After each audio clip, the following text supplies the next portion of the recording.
Everworld is about many things, but one of the major themes of the series is desire. What do we desire? Why do we desire it? How far are we willing to go for what we desire? The entire series kicks off with our protagonist drawn to a singular desire, one desire that overrides any other, a base desire we all have. I could feel the course of my future suddenly swerve. I was like a planet drawn into the gravity well of a black hole. No escape. No desire to escape. Surrender, David. I didn't walk the 3 blocks to the Taco Bell that Monday lunch. I drove. Yo quiero Everworld. I looked into your eyes and saw a world that does not exist. I looked into your eyes and saw a world I wish I was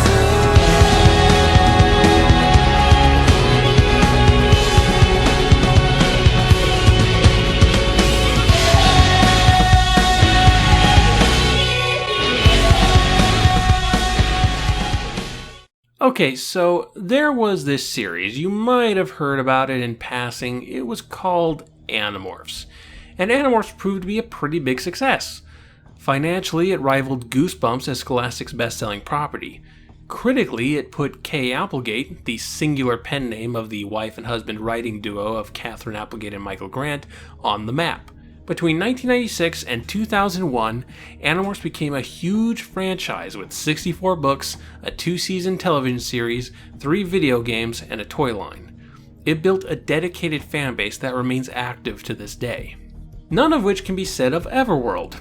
Beginning in July of 1999 and ending in April of 2001, Everworld was a 12-book series by Kay Applegate that ran concurrently with the second half of Animorphs. And as such, it's almost impossible to not see it through the lens of Animorphs. One of the reasons for that is because there's relatively little documented information about the series. While Q&As about Animorphs was a fairly regular thing on the Scholastic website, Kay Applegate only ever did one for Everworld. Everworld is rarely brought up in any interview or Reddit AMA, maybe one Everworld question for every 200 Animorph questions, certainly one Everworld question for every 70 "Why did you end Animorphs with a cliffhanger?" question. There weren't a lot of fan sites during its run, mostly a dedicated page on already existing Animorph websites, and most of those are gone now. Everworld just has very little presence today. You get the occasional, "Hey, remember Everworld? It was pretty cool, right?" discussion. But unlike Animorphs, Everworld doesn't have 6 independent podcasts running at the same time. It doesn't have a blog consisting of copy and pasted AOL instant messenger conversations for people to recommend over my videos. Excuse me. There's just not much research that can be done, which sucks for me since I love research more than I love water. God, it's only going to get worse when I get to Remnants. Another major reason to view Everworld through the lens of Animorphs is that Everworld had a very real, tangible effect on Animorphs. Everworld was one of the 2 main reasons Animorphs switched over to Ghostwriters, the other being the premature birth of Applegate's first child. While they were still very hands-on during the ghostwritten period of Animorphs, there was a period when the majority of Kay Applegate's creative energy was going into this series. We'll get into what all that means later. Now it's time to do that jokey plot recap thing I do. Oh man, this is like putting on an old pair of shoes, so comfy. We're introduced to our narrator, David, a 16-year-old junior living in northern Chicago. He's not the most popular guy, but he finds himself dating a girl named Senna, who carries an odd, intimidating presence. David has a hard time explaining it, as if there's always a layer of something separating her from the rest of the world. Most of their dating consists of driving around at night in David's crappy Buick convertible. My old Buick stereo was just an AM radio. The FM was broken, and I only had 3 stations on the AM. Some political talk station, some religious talk station, and a classic rock station. Ah yes, the dreaded choice between Michael Medved, Michael Youssef, and Michael Nesmith. So Santa's ex-boyfriend is a guy named Christopher, who proceeded to humiliate David while he was reading some poetry in English class. So in order to get back at him, David takes Senna down to the lake where he knew Christopher would be, so that he can rub in Christopher's face what David gets to rub in his face. This little Cold War escalates into a confrontation in the parking lot of a Taco Bell, which is where our book actually opens. Why Taco Bell? Why, the brand new chalupa, of course, with a shell so crispy, flaky, chewy, tasty, you'll wonder why they put stuff in it at all. Just 99 cents. Also present at the confrontation is April, Santa's half-sister, they have the same father, and Jaleel, who is, at best, a friendly acquaintance to some of these kids and doesn't really have any stake in this conflict. This was supposed to be a shouting match, maybe some pushing, but one of Christopher's friends winds up kneeing David in the nose, messing it up good. If that wasn't real enough for you, Jaleel insists that maybe everyone should scatter. "We should move on," Jaleel said. "Someone might have called the cops." "I didn't do anything wrong," I said, intensifying my glare at Christopher. "Who cares about you?" Jaleel asked blandly. "I'm a young black male. The cops show up, they'll bust me on general principle. So come on, let's take this show down the road before I end up playing Rodney King over your problems."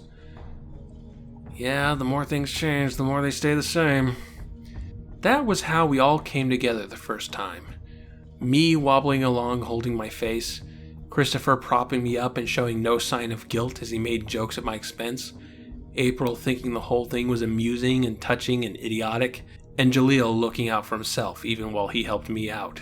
That's where it all began, around a girl named Senna who wasn't even there. Everworld, especially this first book, tends to move at a slower, more lethargic pace than Animorphs. Part of this is because Everworld opts to be less episodic. While an Animorphs book is usually one contained adventure, Everworld is a longer adventure told over multiple books, which permits it more space to breathe and take its time.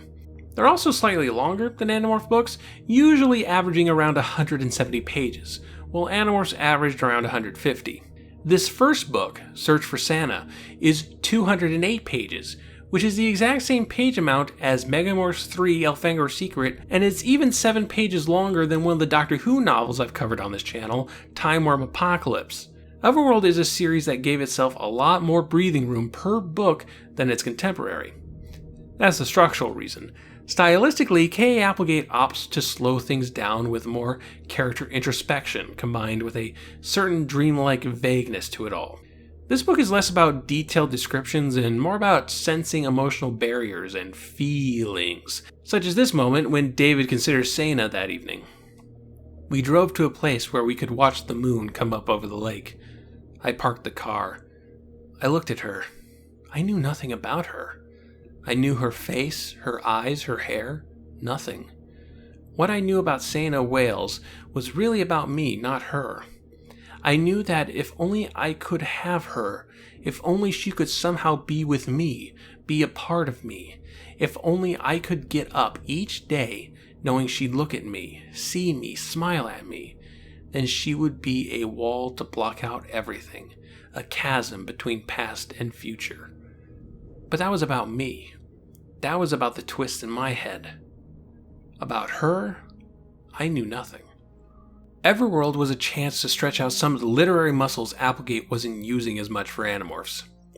Senna is acting very cryptic this evening, saying something is going to happen. She doesn't know what, or at least she claims she doesn't know what, but something is totes gonna happen, and when it does, she wants David to save her. David agrees to. That night, he has a dream where Senna seems to suck the heat out of his body, her presence almost vampiric as she demands his obedience, claims David as her property. David wakes up in the early morning, jittery and hyperactive, like someone injected a 5-hour energy directly into his spinal column. He gets dressed and goes for a morning jog to work it off, but aimlessly wanders to one of the ports in Lake Michigan, where Senna sits by the water. Oh, and April, Christopher, and Jaleel are there, and nobody knows why. And then the universe rips apart. In one sickening moment, all that began to shimmer, as if it had all been a reflection in a bowl of water, and someone had tapped the bowl.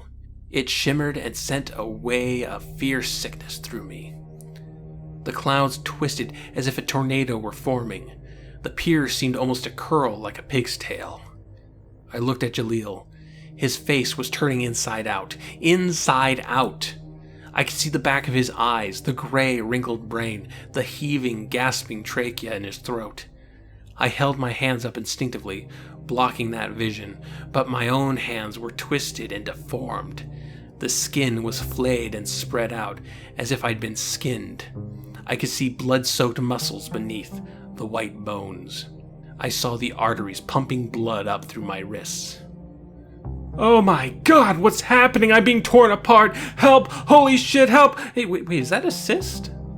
That might be a cyst. I'm not sure. Should get that checked out. Ah!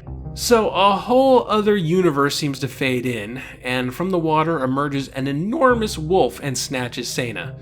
No, bad Sif, bad. Drop it.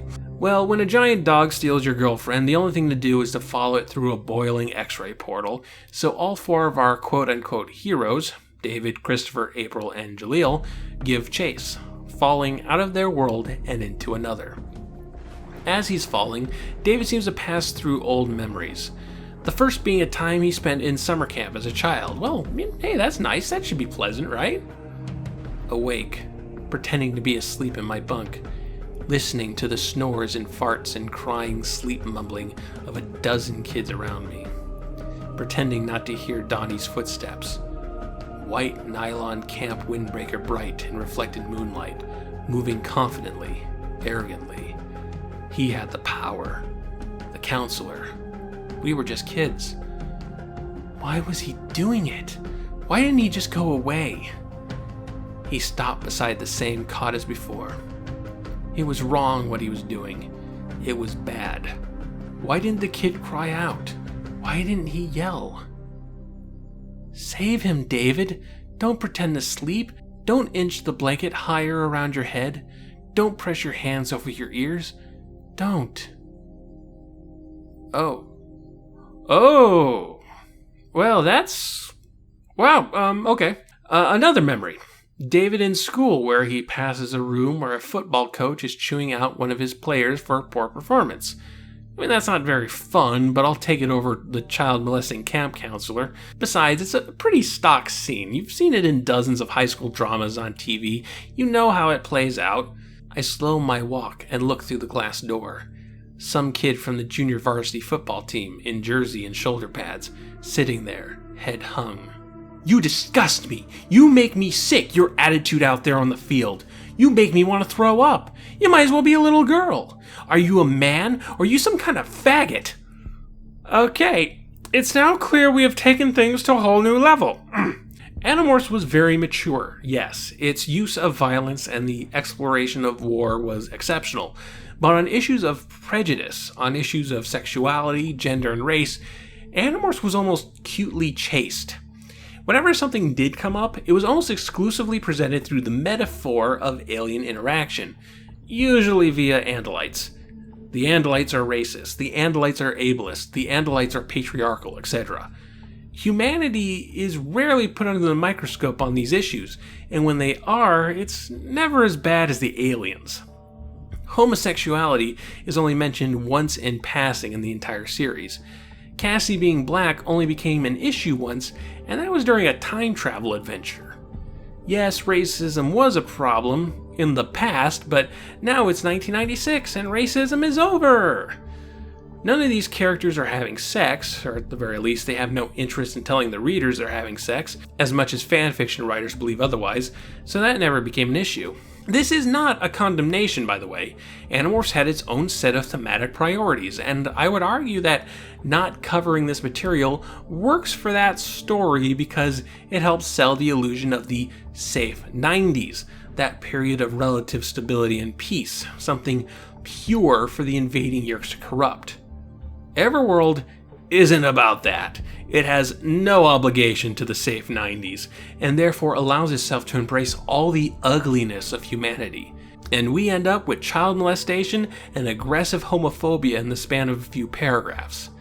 And don't forget the reference to police brutality against African Americans from earlier. Animorphs wants to make you comfortable so that it could creep in and corrupt that comfort. Everworld wants to hit you in the face with a shovel, and if you don't know it's coming, it can really shock you. There's even cursing in this book. Along with that nasty slur we just witnessed, we have 6 uses of ass, 4 uses of piss, 3 uses of bitch, and 1 use of bastard. Man, I remember doing a double take when the Animorphs started saying crap. As far as I know, Everworld is the most adult thing Scholastic ever published. It is solid PG-13 material. So David passes out and wakes up with his wrists against the outer wall of the castle, along with the other 3. Below them is a river, and traveling the river is a Viking longboat, full of for-real Vikings wearing helmets without horns, thank you very much.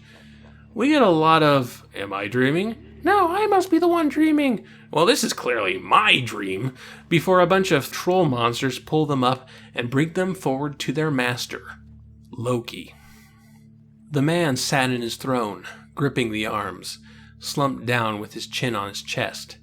He was dressed much like the Norsemen had been, but in a version more like a Ralph Lauren designer label Viking outfit. His boots were knee-high, shining supple leather trimmed in black fur.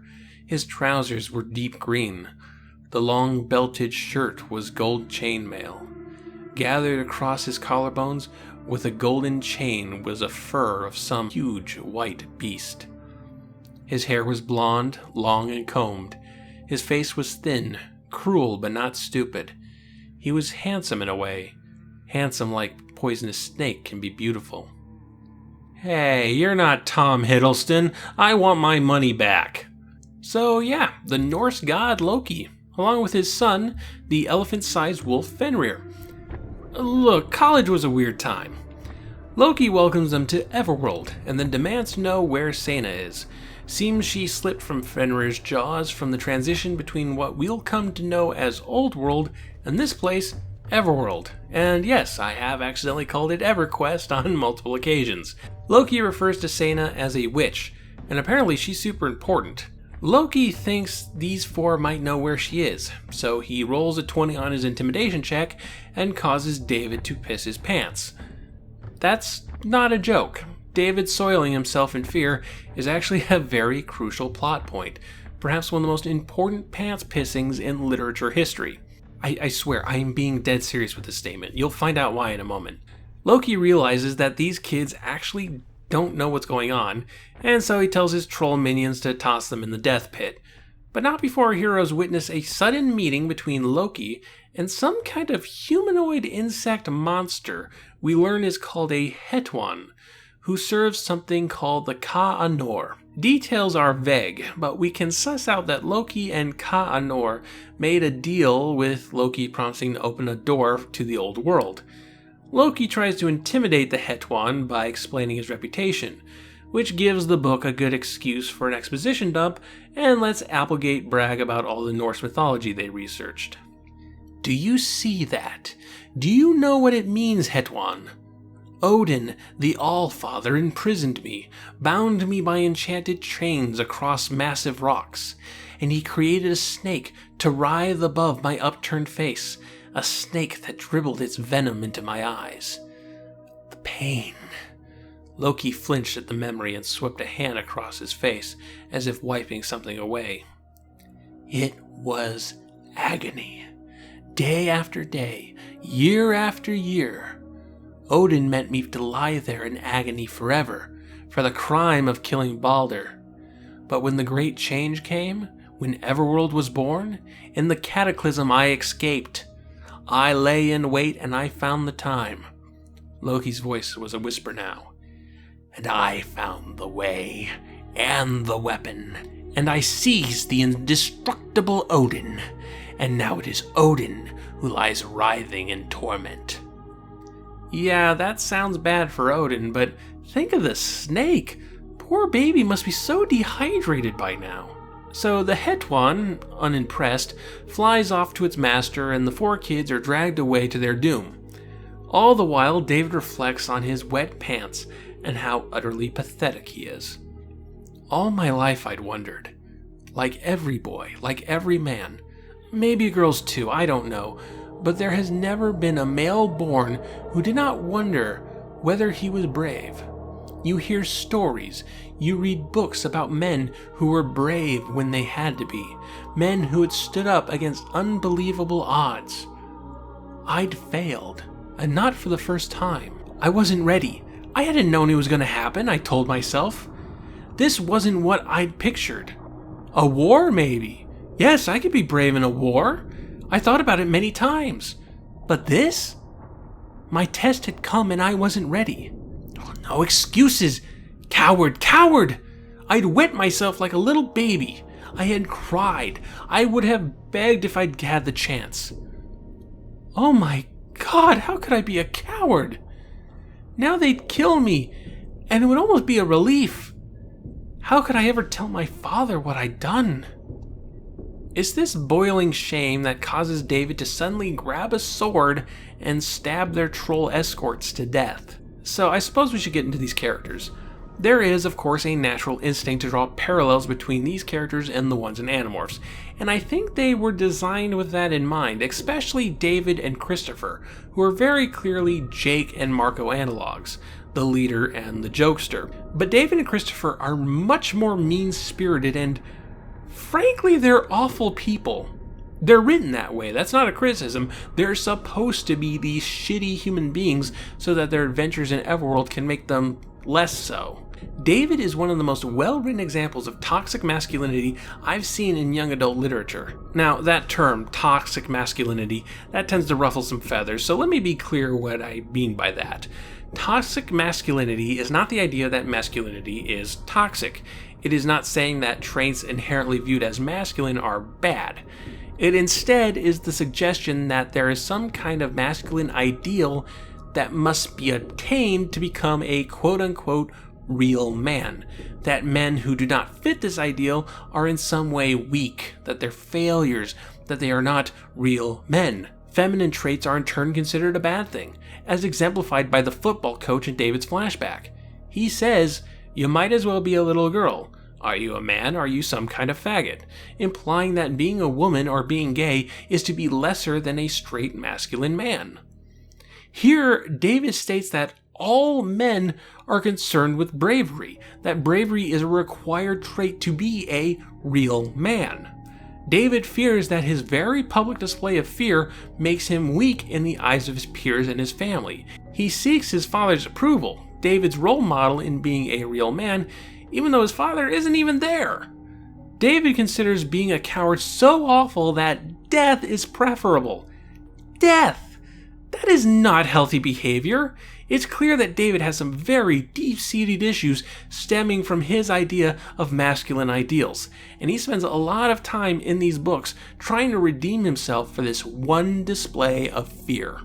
Now, Christopher is like Marco in that he's always cracking jokes, but Marco uses his humor to try and alleviate tension and riff on the weirdness of their situation.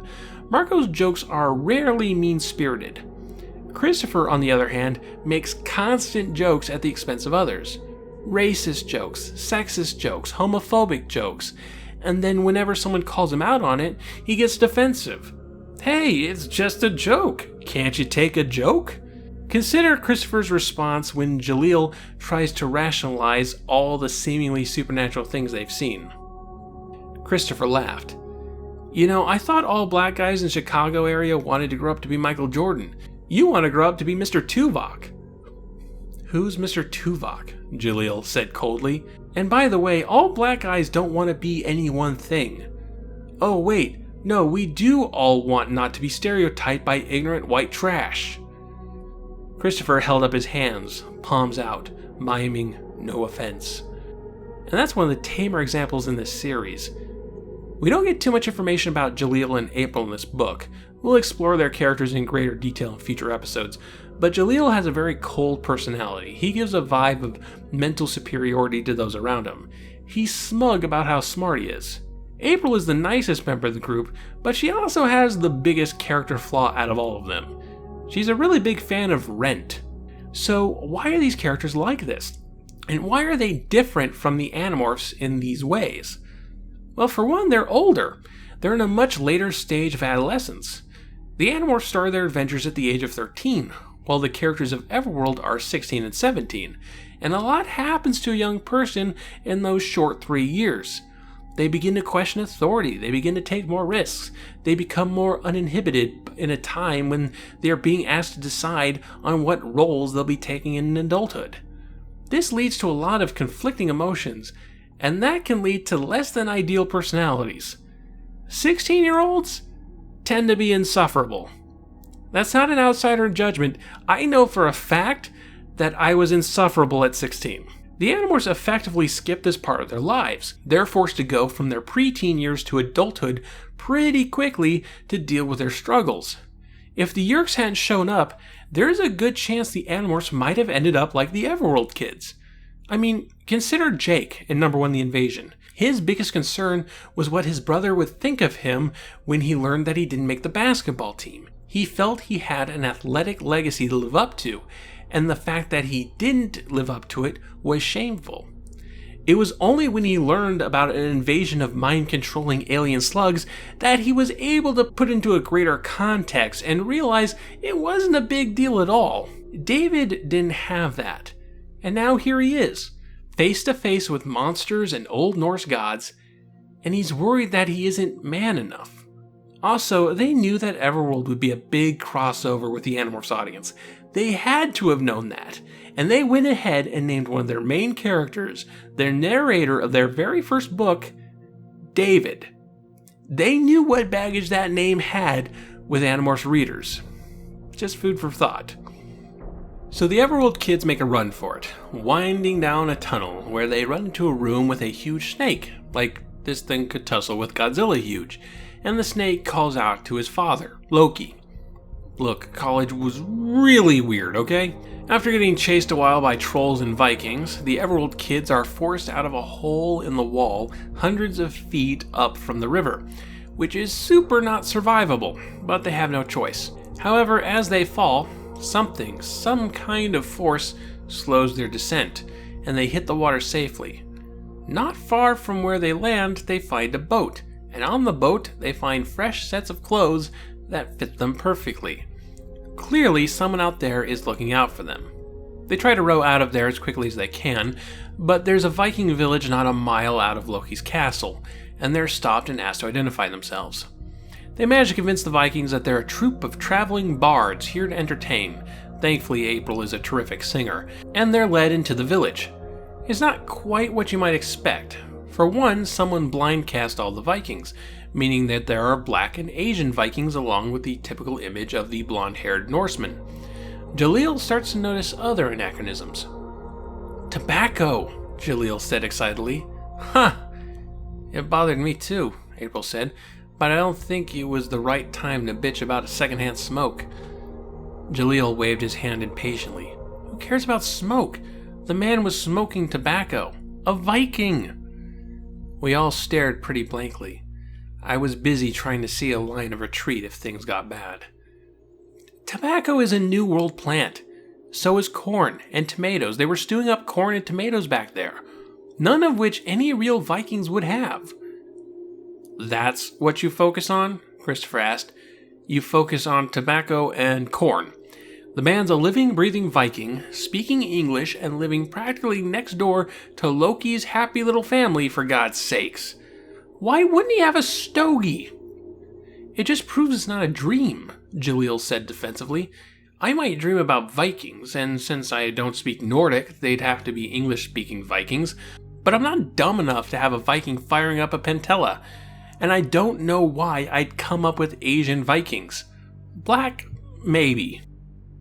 Yes, because if there's one thing dreams are known for, it's their adherence to logic."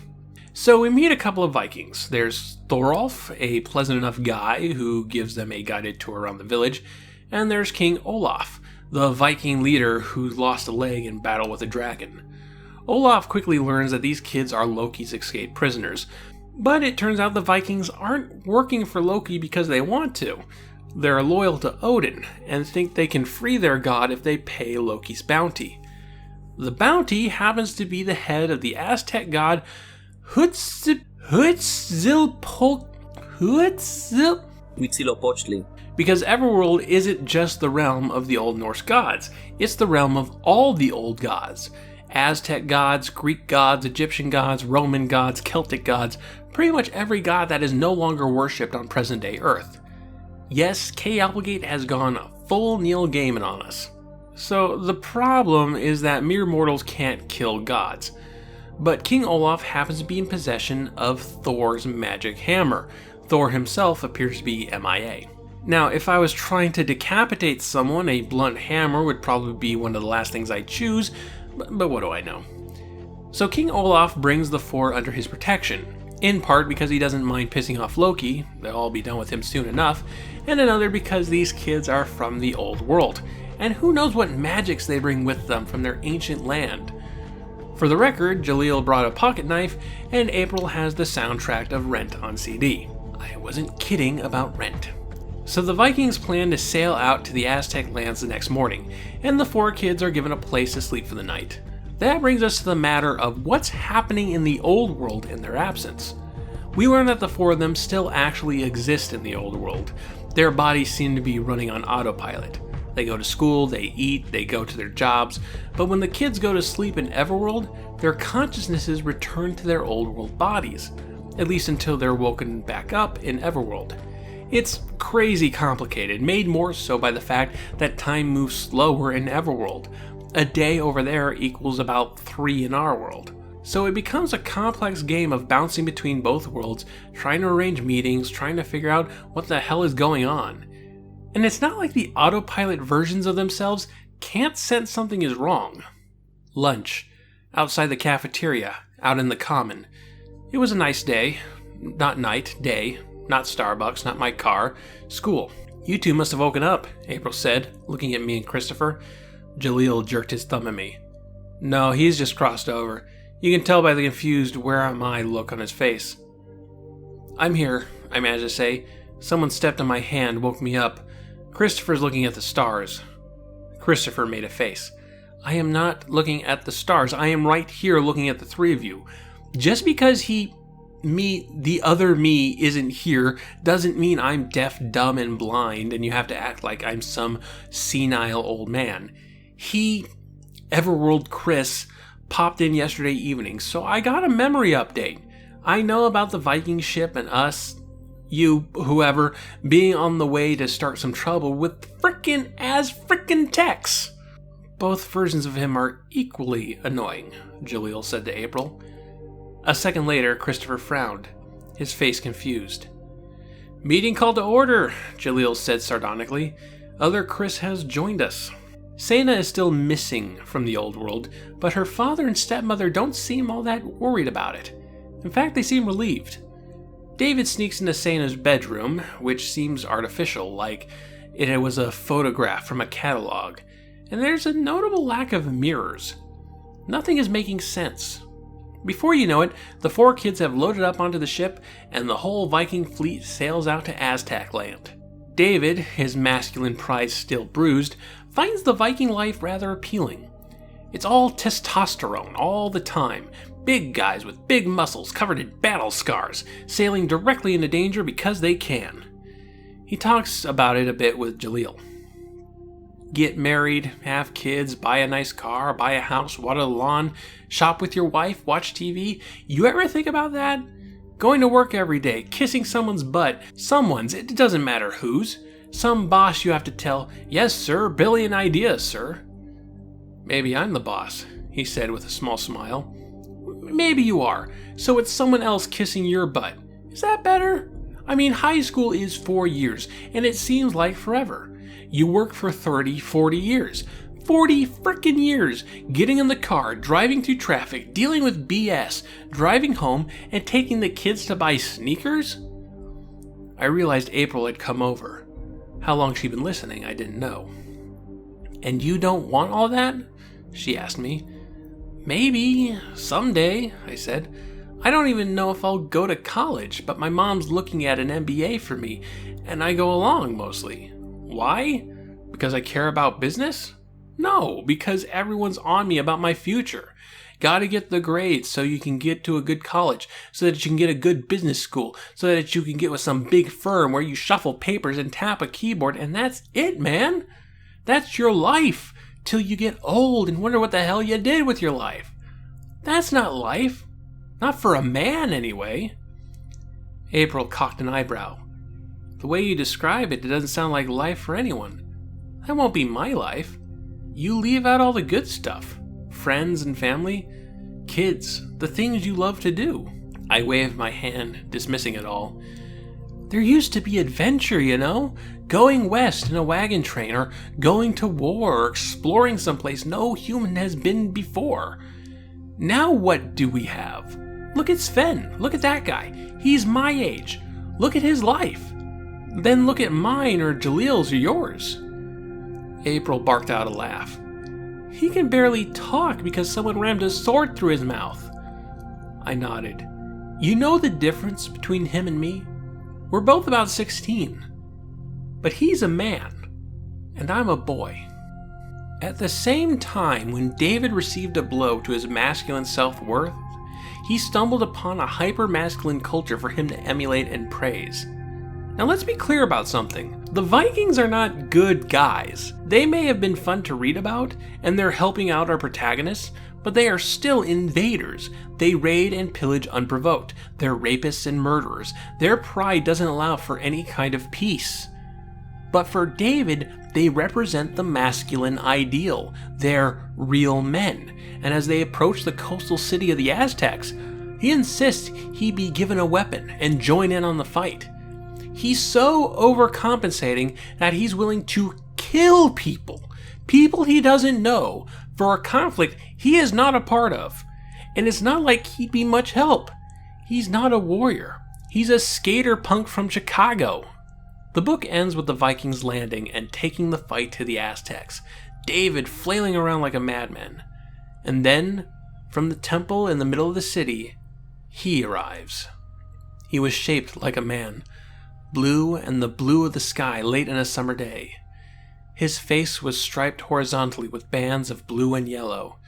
Across his eyes was glittering white stars, stars that seemed real and hot and explosive. Iridescent feathers grew from his head, spread down across his shoulders and back. In his left hand he held a disc, a mirror that smoked and burned. In the right hand was a snake, a twisting, writhing snake that breathed fire and almost seemed an extension of his hand.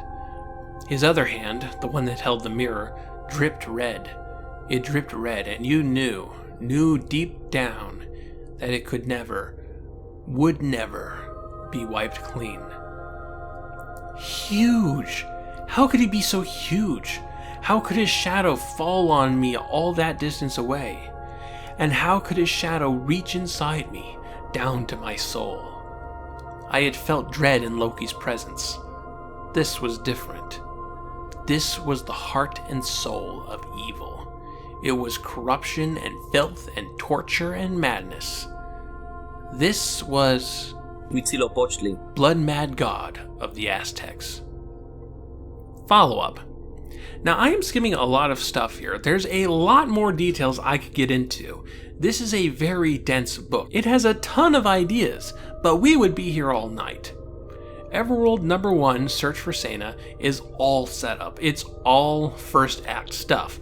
So reading it on its own can be pretty unsatisfying. It ends just as we get to the real adventuring parts of the story. As a setup though, it's super strong. Our 4 main characters are really well realized, especially David, whose baggage is clearly communicated. You know where this character's head is at, and you know it's not a good place.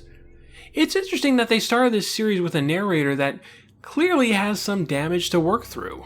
This emphasis on having flawed protagonists is useful, because the external conflict in Everworld is on the simpler side of things, at least in comparison to Animorphs.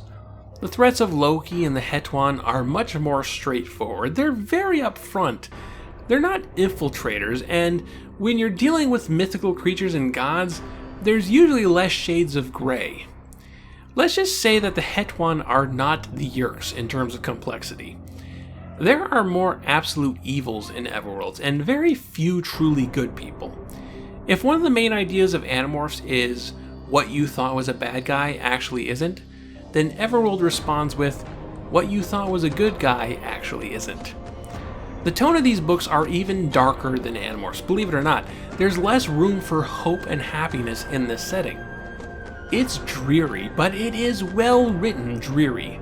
The slow pacing and bleak atmosphere gives Kay Applegate more room to set a mood, more room to build up a feeling than she ever had in Animorphs, and the lack of the science fiction convenience of morphing makes the setting feel even more dangerous. These kids can't morph away their injuries. Those have to heal in real time, and they don't have any extra skills or items to help them survive. All they have is each other and 2 scoops of luck. Everworld starts off very strong. Applegate really upped their game in starting this series. Can they keep it up? We'll find out.